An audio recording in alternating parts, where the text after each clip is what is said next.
नमस्कार, अस्सलाम वालेकुम, सत श्री अकाल, जय झूलेलाल। मैं हूं जी प्रेम मटलानी और आप देख रहे हैं हालात हाजरा का प्रोग्राम। हकीकत ये है। इब्तिदा में आपसे दरख्वास्त है, चैनल ज़रूर सब्सक्राइब करें। दोस्तों, 2-4 रोज़ केवल हमने एक प्रोग्राम किया था जिसके बारे में बताया था हमने आपको कि भारत में दूसरी सेमीकॉन कॉन्फ्रेंस हुई थी। गुजरात के शहर अहमदाबाद के साथ मुल्क का जो गांधीनगर है, अहमदाबाद ही समझ लीजिए, और जिसका इफ्तिताह भारत के वज़ीर आज़म जनाब नरेंद्र मोदी ने बज़ाते खुद किया था। और उसमें दुनिया भर की बड़ी बड़ी कंपनियां जो हैं, जो कि सेमीकंडक्टर के बिजनेस से किसी भी लिहाज से ताल्लुक़ रखती हैं, उन लोगों ने उसमें शिरकत की थी। और उसमें फिर कई कंपनियों ने अपने अपने तौर पर ये ऐलानात किए थे कि वो भारत में सेमीकंडक्टर बनाने की तरफ उसके सिमत में काम कर रहे हैं। इस सिलसिले में हम आपको ये बताना ज़रूरी समझते हैं कि अमेरिका की 2 कंपनियां हैं जो कि सेमीकंडक्टर के फैब्रिकेशन के बिजनेस से ही ताल्लुक़ रखती हैं, जिसका नाम है ग्लोबल फाउंड्रीज और दूसरी है एसटी माइक्रो इलेक्ट्रॉनिक्स। अब इन लोगों ने ये ऐलान किया है कि ये भारत में सेमीकंडक्टर के फैब्रिकेशन यूनिट लगाने जा रहे हैं। अब जाहिर है वो हिंदुस्तान में नए हैं, तो उनको यहाँ से मुकामी एक पार्टनर चाहिए और इसके लिए वो पार्टनर की तलाश में हैं। अब इस सिलसिले में हम आपको ये भी बता दें कि भारत का जो माहौल है ना आजकल, it has turned into pro semiconductor business, क्योंकि सेमीकंडक्टर जो है ना, ऐसा बताया जा रहा है या जैसा लग रहा है हमको कि it is going to be oil of 21st century. जैसे कि 20वीं सदी में जो है जिसके पास तेल होता था वो पूरी दुनिया की आर्म ट्विस्टिंग कर सकता था, उनको अपनी उंगलियों पे नचा सकता था। इसी तरह 21वीं सदी में जिस मुल्क के पास ये टेक्नोलॉजी होगी, ये कैपेसिटी होगी सेमीकंडक्टर बनाने की, वो दूसरों को अपनी मर्जी से चला सकेगा। इसीलिए अभी भारत जो है ना, पूरे ज़ोर शोर से सेमीकंडक्टर बनाने की सिमत में काम कर रहा है। तो अभी जो है भारत ने इसके लिए एक फेवरेबल पॉलिसी भी बनाई है। वैसे भी दूसरे कोई भी बिजनेस हो तो उनके लिए भी उनके भारत में है प्रोडक्शन लिंक्ड इंसेंटिव कहते हैं, ये एक किस्म की सब्सिडी है। लेकिन सेमीकंडक्टर में इसके लिए ख़ास तौर पर जो है एलोकेशन की गई है फॉर दिस ईयर, एक साल के लिए 2023 के लिए $10 बिलियन। आप समझ सकते हैं कि 82,000 करोड़ रुपए की गवर्नमेंट अपनी तरफ से सब्सिडी देगी। इस सिलसिले में हम आपको ये बताना भी ज़रूरी समझते हैं कि अमेरिका की कंपनी मैक्रोन डिवाइसेस या मैक्रोन टेक्नोलॉजीज जो है, वो भारत में जो है असेंबलिंग एंड टेस्टिंग यूनिट लगा रहा है $3 बिलियन की लागत से, $3 बिलियन, और उसमें से उसको भारत की सरकार 50% यानी $1.5 बिलियन तो उसको अपनी तरफ से सरकार दे रही है। इसी तरह अभी जो है पहले फॉक्सकॉन जो है, फॉक्सकॉन होन है ताइवान की कंपनी है, जो कि वैसे बेसिकली तो उसका काम जो है एप्पल कंप्यूटर्स के आईफोन बनाती है, भारत में भी और चीन में भी। ज़्यादा चीन में बनते हैं, कोविड की वजह से फिर उन्होंने ये डाइवर्सिफाई किया तो भारत में भी बनाना शुरू किया। और वैसे भी जो है खैर उन लोगों ने ये ऐलान किया था कि हम भारत में सेमीकंडक्टर का फैब्रिकेशन यूनिट लगाएंगे, तो फिर उनकी पार्टनरशिप तय हुई थी वेदांता ग्रुप से। वेदांता ग्रुप जो है भारत में तेल निकालता है, तेल की कमी है, मेटल का उनका बहुत बड़ा काम है। अनिल अग्रवाल है बिहार का, उसका ये काम है। तो उन लोगों ने ऐलान किया था कि $20 बिलियन की लागत से वो लोग जो है गुजरात में सेमीकंडक्टर फैब्रिकेशन का यूनिट लगाएंगे। फिर बाद में क्योंकि उनके पास, दोनों के पास ये टेक्नोलॉजी नहीं थी, तो वो फेल हो गए और they called off this partnership. लेकिन उन लोगों ने अपने अपने तौर पर, ये सेमीकॉन कॉन्फ्रेंस जो हुई थी 4-5 दिन पहले, उसमें उन लोगों ने अनाउंस किया था कि हमने ये जो सपना है उसको छोड़ा नहीं है, हम भारत में सेमीकंडक्टर बनाने के कारखाने लगाएंगे। ये अलग बात है कि दोनों मिलकर नहीं, अलग अलग लगाएंगे। तो फॉक्सकॉन का जो मालिक है, कल भी हमने प्रोग्राम किया था उसमें, उसका जो सीईओ है और चेयरमैन है यंग लियू, उसने बताया था कि हम तो 3-4, एक नहीं 3-4 फैब्रिकेशन यूनिट लगाएंगे भारत में। और वेदांता वाले ने अपने तौर पर किया था कि हम भी अपना कारखाना जरूर लगाएंगे, लेकिन वो टेक्नोलॉजी पार्टनर की तलाश में है।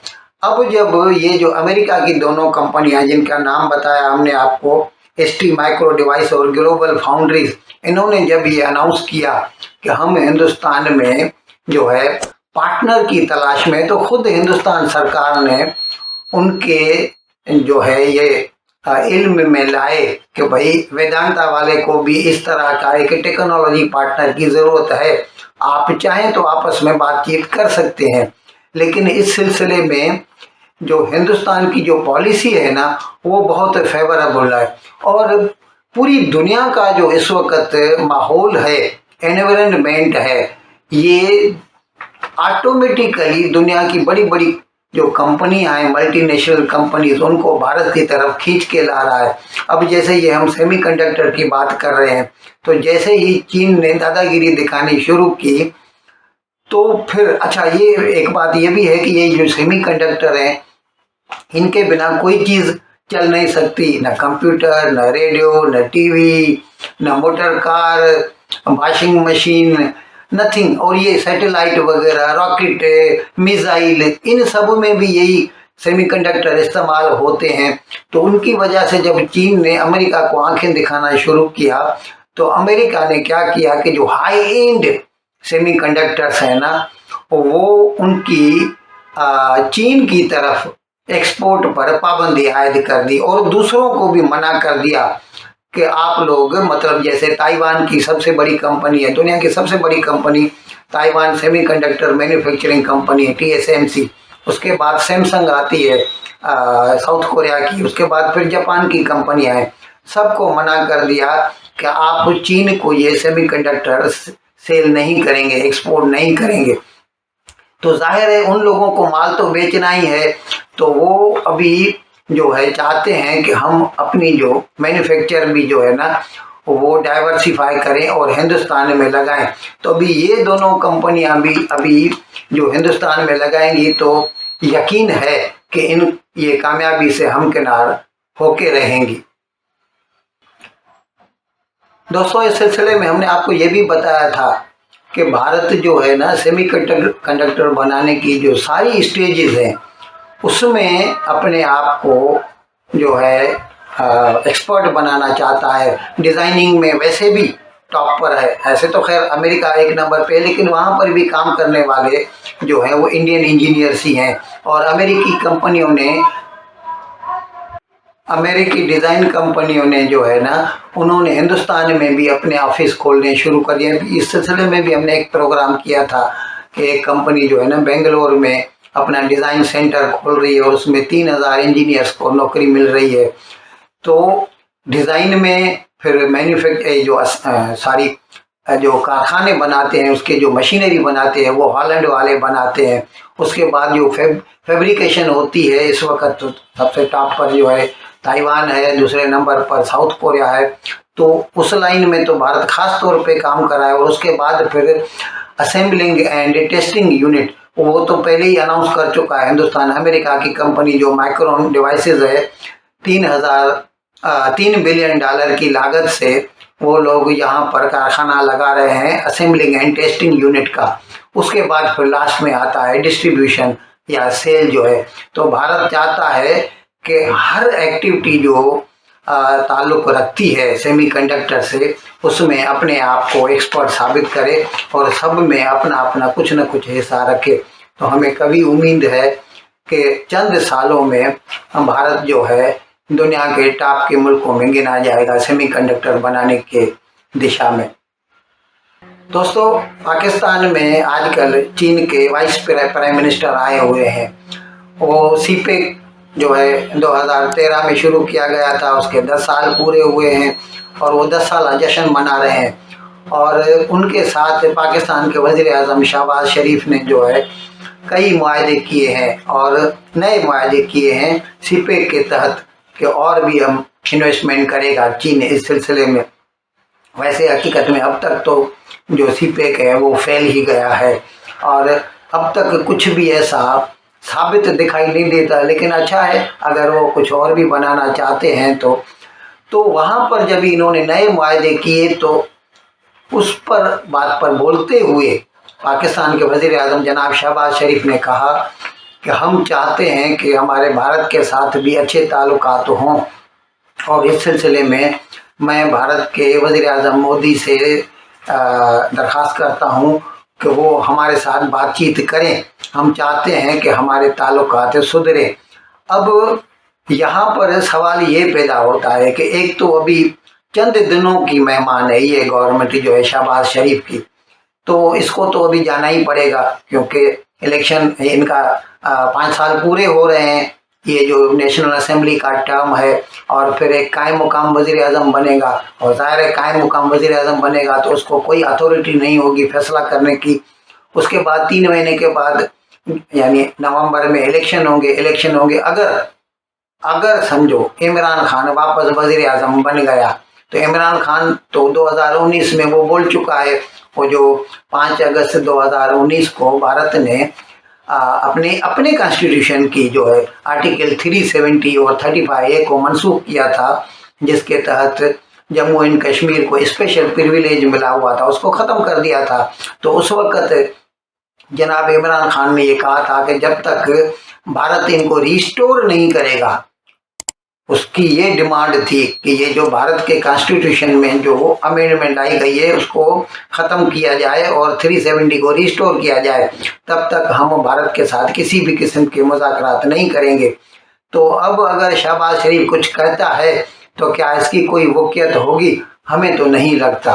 और वैसे भी पाकिस्तान में ये फैसले जो है ना हमेशा एस्टेब्लिशमेंट करती आई है और हिंदुस्तान को इसके बहुत तल्ख तजुर्बे हैं। जब कभी हिंदुस्तान ने दोस्ती का हाथ बढ़ाया है तो एस्टेब्लिशमेंट ने उसको कुचल दिया। इस सिलसिले में आप 1999 वाला वाजपेयी का लाहौर यात्रा और उसके बाद कारगिल, फिर मोदी का जो नवाज शरीफ के घर पर शादी में चले जाना और उसके बाद फिर जो है पठानकोट पे हमला, उरी पे हमला। तो इस तरह से हमें तो नहीं लगता कि पाकिस्तान इस मामले में सीरियस है। खैर, लेकिन हम आपकी इत्तला के लिए अर्ज़ कर दें कि शहबाज शरीफ ने अपने तौर पर एक ऑफर तो कर दी है।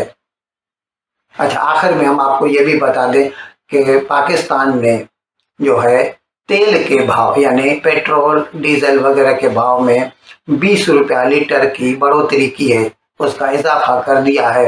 अब ये बात हमें शहबाज शरीफ की अच्छी लगी है। इसने इमरान खान की तरह ये बेईमानी नहीं की कि जाते जाते उसने पेट्रोल के दाम गिरा दिए थे, बावजूद इसके कि पाकिस्तान को वो पेट्रोल महंगा पड़ रहा था, लेकिन उसने लोगों को बेवकूफ़ बनाने के लिए भाव कम कर दिए ताकि नई हुकूमत को तकलीफ हो। उसकी जगह पर इस हुकूमत ने, जबकि ये भी जाने वाली है चंद दिनों के बाद, तो फिर भी इसने जो है जो मुल्क के लिए बेहतर समझा वही किया। इन अल्फाज के साथ मैं आज का प्रोग्राम ख़त्म करने की आपसे इजाज़त चाहता हूँ, लेकिन विदाई लेने से पहले एक मरतबा फिर आपसे मेरी दरख्वास्त है कि जिस किसी साहब या साहिबा ने अब तक हमारे इस चैनल को सब्सक्राइब नहीं किया, हज़राए करम इसको जल्द से जल्द सब्सक्राइब करें, प्रोग्राम को लाइक करें, शेयर करें और घंटी का बटन दबाना न भूलें। बहुत बहुत शुक्रिया। खुदा हाफिज़।